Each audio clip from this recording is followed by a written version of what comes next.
আসসালামু আলাইকুম। দেখেন, কথায় আছে না, 10-এর লাঠি 1-এর বোঝা, 10 মিলে করি কাজ, হার জিতে না এলাজ। ঠিক তেমনটাই হয়েছে আমাদের এখানে। আমরা এখানে মানে আমাদের এখানে সরিষার মৌসুম চলছিল, শীতকাল। তো আমরা সেই সরিষার পরে কিছু সরিষার সাথে কিছু ভুট্টা লাগাইছিলাম। তো সরিষা নিয়ে গেছি এবং এই পাশে দেখেন যে কতগুলো ভুট্টা গাছ গরু ছাগলে নষ্ট করেছে। দেখেন ছাগলও আছে, এইগুলো নষ্ট করে ফেলছে। এই জন্য আমরা বাধ্য হয়ে কাঁচা থাকতে ফলগুলো কেটে নিয়ে গেছি। আর এই পাশে অল্প কিছু সংখ্যক ফল আছে, দেখেন গাছগুলো থিয়ে আছে, কিছু পড়ে গেছে, কিছু ঠিক এভাবে আছে। এজন্য বেশি একা একা কিছু করতে গেলে হয় না বেশি বুঝে। যদি সবাই মিলে একসাথে কিছু করা যায়, দেখেন এই পাশে সব সরিষা চলে গেছে, উঠে নিয়ে গেছে। এখন শুধু আমাদের এই অল্প একটু জমিতে কিছু ভুট্টা থেকে গেছে। এই ভুট্টাগুলো গরু ছাগলে খাচ্ছে, হাঁস মুরগিতে। আবার ওই পাশে আমাদের কাকারাও কিছু ভুট্টা লাগাইছিল, তাদের ভুট্টাগুলো ঠিক এরকমভাবে ক্ষতিগ্রস্ত হচ্ছে।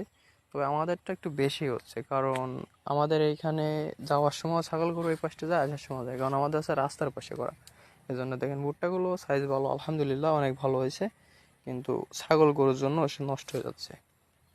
এজন্য বেশি একা একা বেশি বুঝে কিছু করা আমার মনে হয় না ঠিক না, এজন্য ক্ষতিগ্রস্ত হতে হয়। যাই হোক, ভুলের থেকেই তো মানুষ শিক্ষা নেই। এই যে ভুল করে ভুট্টা একা লাগানো হয়ে গেছে এবং গিরাও নেই, এজন্য সমস্যা হয়ে গেছে। যদি এখানে গিরা থাকতো